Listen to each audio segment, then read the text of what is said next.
So, welcome to the Kasabian Lavoe Show, episode 162. We do this Monday, Wednesday, Fridays. No matter what's going on, we try to talk about everything. You know, the economy right now is it's fluctuating. Head over to www.klavo.com and pick up some merch. Check out the music, stream, share, download it. You know we appreciate y'all for that. I don't like saying you guys. It sounds so barbaric, right? So, excuse me. Dr. Seuss was canceled. I'm in Facebook jail.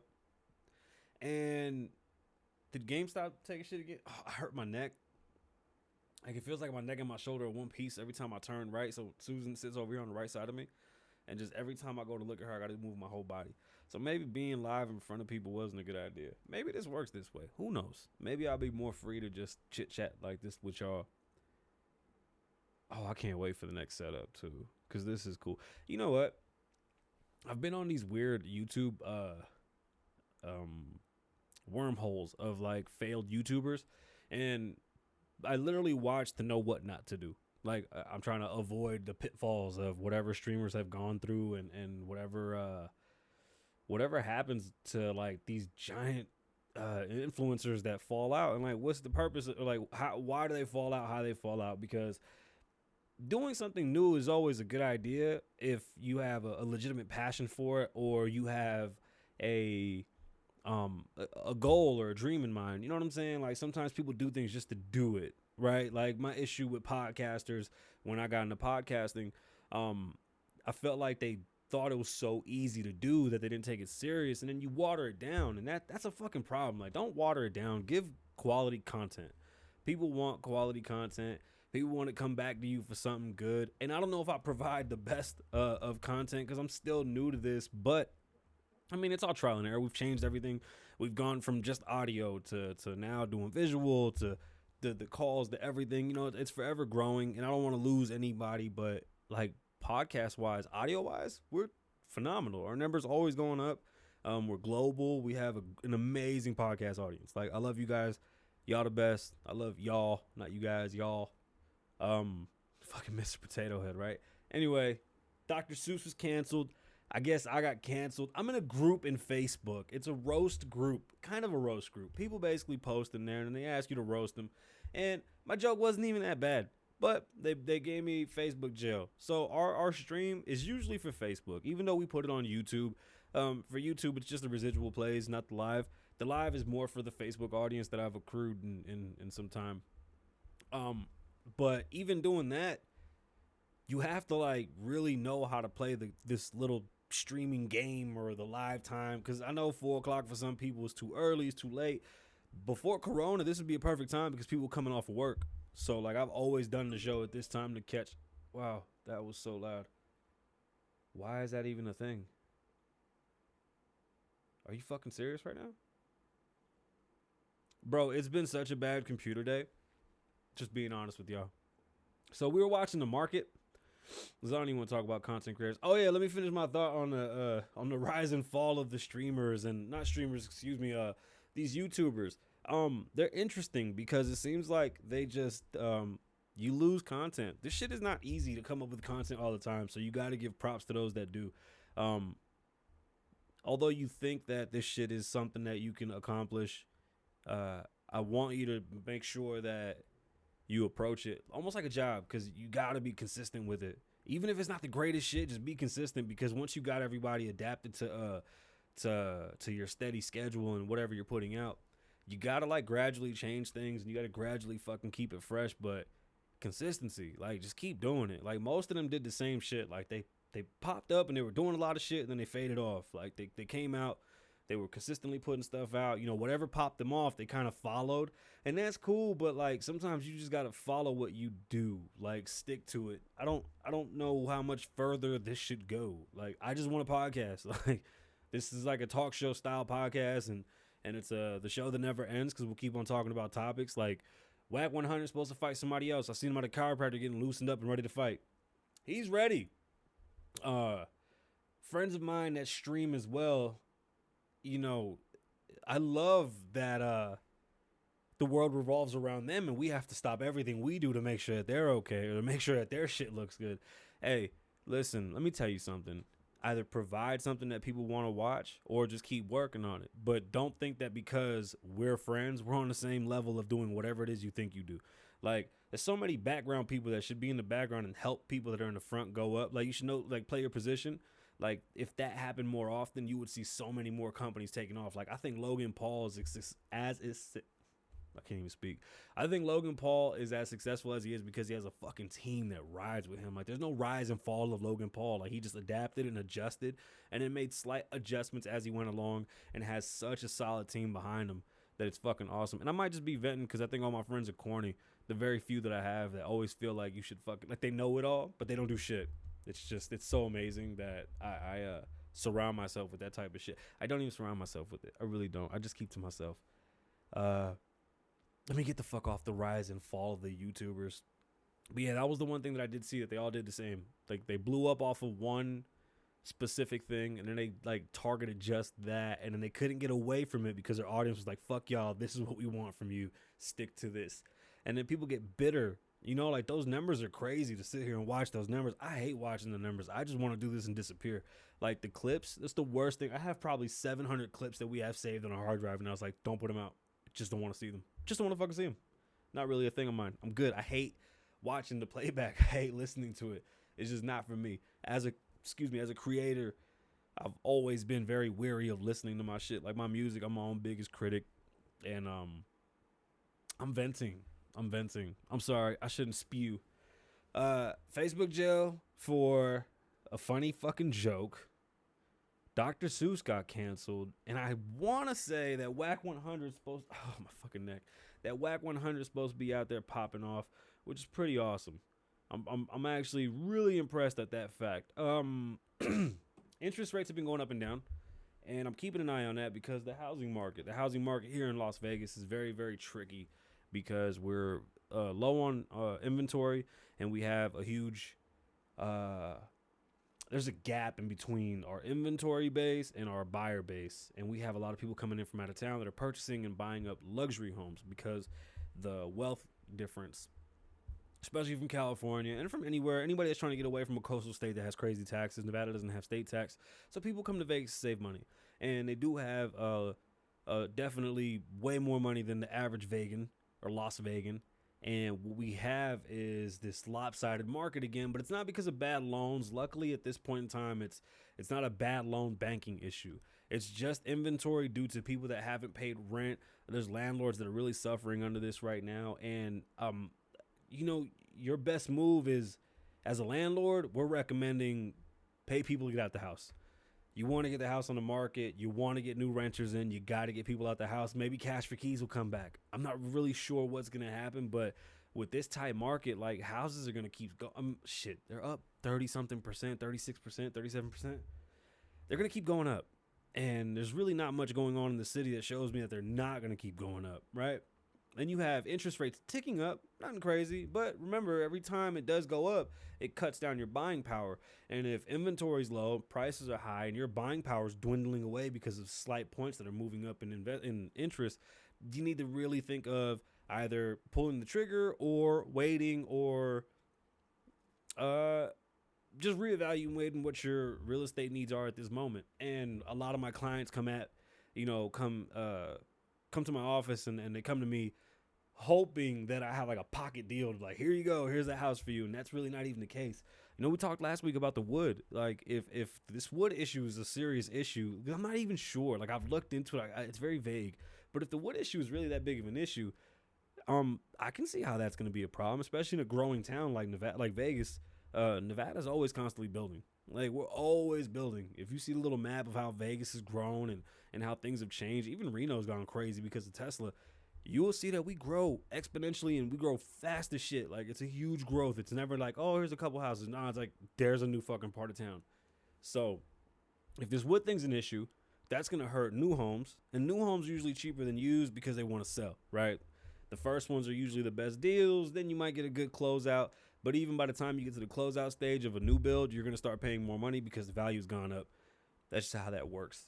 If resales are as high as they are, man, dude, I just want to know what's going to happen in 2 years when you have to sell those houses and you can't get away from what you spent. Because even if interest is as low as it is, you're still going to come across these crazy high prices.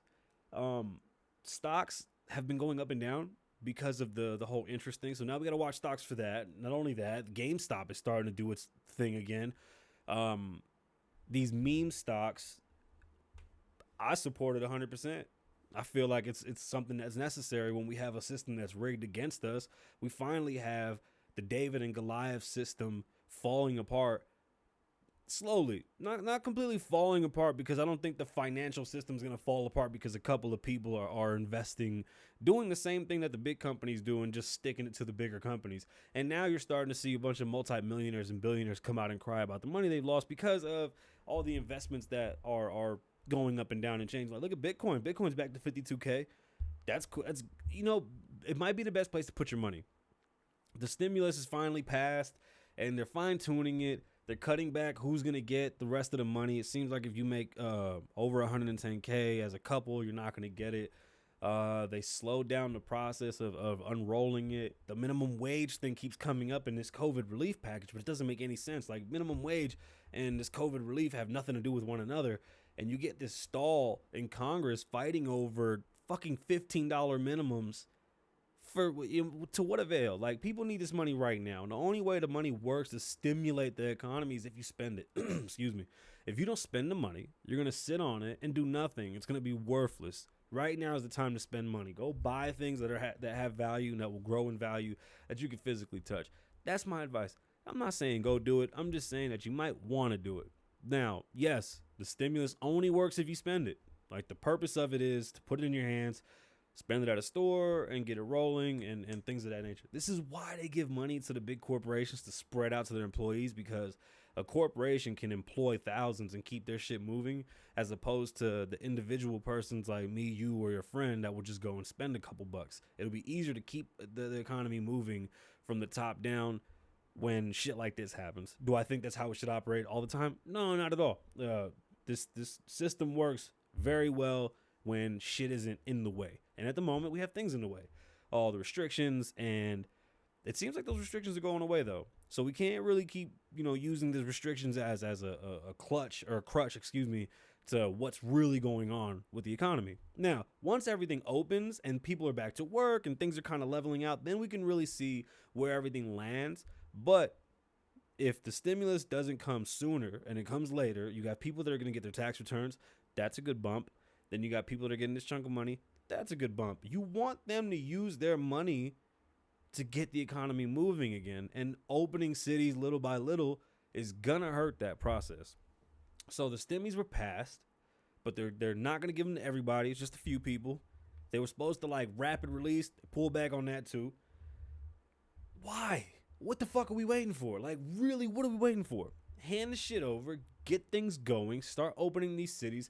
The vaccine's been going on for a little while now. Texas came out and said next Wednesday, they're wide open. They're not going to wait anymore. They're ready to go. That's amazing. The MGM properties in Las Vegas have completely opened. They're back to 24/7. We're back. Things are moving. I was literally out all weekend. Didn't get home till Sunday. It's ridiculous out there. It seems like it's back to normal. That's a great thing. So if we have less restrictions and things start opening up, and then we get this money flowing, then we can step back, look at the economy and go, okay, this is where our weaknesses are. Let's attack. Because you can't attack something that we're hindering, based on COVID restrictions. We got to get rid of those restrictions and go from there. And I know this is going to be a real point of turmoil with people that aren't ready to go back, people that are, dying to go back. I have real bad hiccups. Nonetheless, if we're going to start something new, it's gonna have an adverse effect on the economy right away, in a good way. I don't think it's gonna be a bad way. I just think it'll be awesome to watch how things go in the cities that decide, you know what, fuck it, we're gonna open wide open, as opposed to the cities that go, we're gonna slow crawl this. So Texas is wide open. Vegas, I'm pretty sure, is next. We're just gonna say fuck it, blow the doors off, and let's go.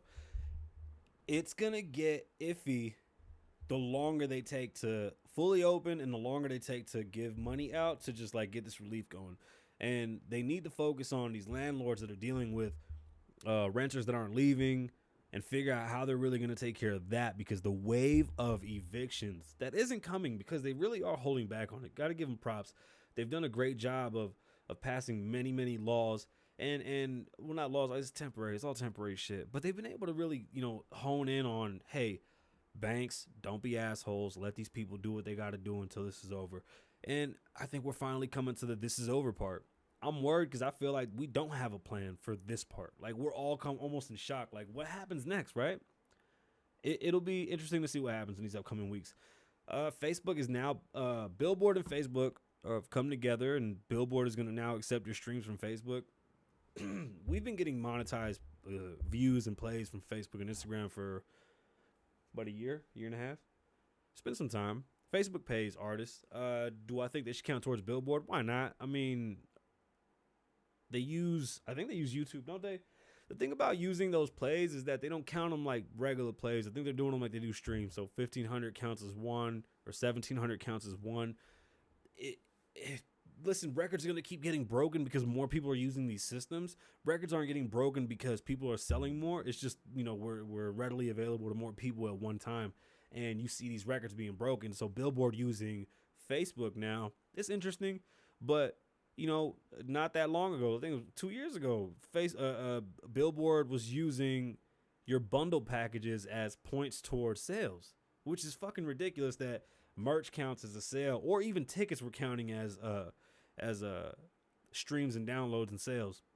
How does a show ticket have anything to do with how your album does? Like, you're not selling an album, even though it was a packaging bundle thing. It was a bullshit way to get away with going platinum or catching crazy numbers, or how they were using like one hot single to say that the whole project was platinum. Like, they would get one hot song that had mad downloads, mad views, mad streams, put it on a project that probably sucked ass. Most of them did. And they were able to say that it was a platinum album right away. Number one, right away, because of one song. So Billboard doing this, how safe is Facebook? How safe are those streams, right? Is it going to be cracked down? Who knows? Again, interesting to see. Excited for all the new artists that get to take advantage of this. If you are an artist, put your music out there and get paid. Make sure you're monetizing this shit everywhere you go. Don't wait till it's too late. The problem is, if you hesitate, somebody else is going to jump out there and get it. Never slow down. Always keep pushing that thing forward and stay consistent with it. If you're going to be releasing music, be on top of it. Bother people with it. Make sure you tell every single person you run into what you do. Don't ever be afraid to promote yourself. Don't be a fucking loser that's mad at everybody else because you jumped on the wagon too late. You know what I'm saying? Like, don't look at Facebook and go, oh, Facebook is paying. What? How come I'm not getting paid? Well, if you didn't know, you know now. Jump on Facebook, or dude, if you use TuneCore, I'm sure CD Baby does it. Talk to your publishing, talk to your distributors. YouTube pays. You don't have to have your 1,000 subscriptions and all those hours to get monetized on YouTube. So just because I do this on YouTube doesn't mean that I make money off of this. I've gotten over 3 million monetized views from YouTube, and it's not even from this channel. But my music that gets played, I get paid for. Same thing on Instagram, same thing on Facebook. TikTok pays the worst, but it pays. And you should have your music on all those avenues and all those platforms monetized so that you can at least say, not only am I on Facebook, I'm getting paid from Facebook. Now you're not just on the internet. Now you're working, right? Your goal is to have more people listen to your music, more people watch your videos, more people know who you are. Use it. It's right there at your fingertips. It's really not that hard to do, and it may be something different for you, but this is the time of learning and moving forward, man. We not selling out the trunk no more. Most of these kids get this. Honestly, telling people you're getting paid from Facebook might be for the older generation anyway. That's like, oh, that's a thing. Like, yeah, every time somebody plays your song on Facebook, there's a check involved. So that's pretty much it. It was a slow one. There was really nothing going on. Nothing. It's been amazing that we've been able to put a show together. We'll be back Friday. I was working on some things, but I didn't want to drop it today. Snow falls tonight, so most likely we'll be talking snowfall on Friday. Call of Duty's update has been dope. We've been having fun with that, so we'll see how that goes. And shit, we'll be streaming on that like we always do. Nothing changes. We'll figure out what the fuck is going on with Streamlabs. We might not be going live anymore. I don't know. I do this for the pod fans anyway. You guys are amazing. My name's Kasabian. Live in the moment, don't live in the past. Be safe, stay dangerous. Lavoe loves you. Wah.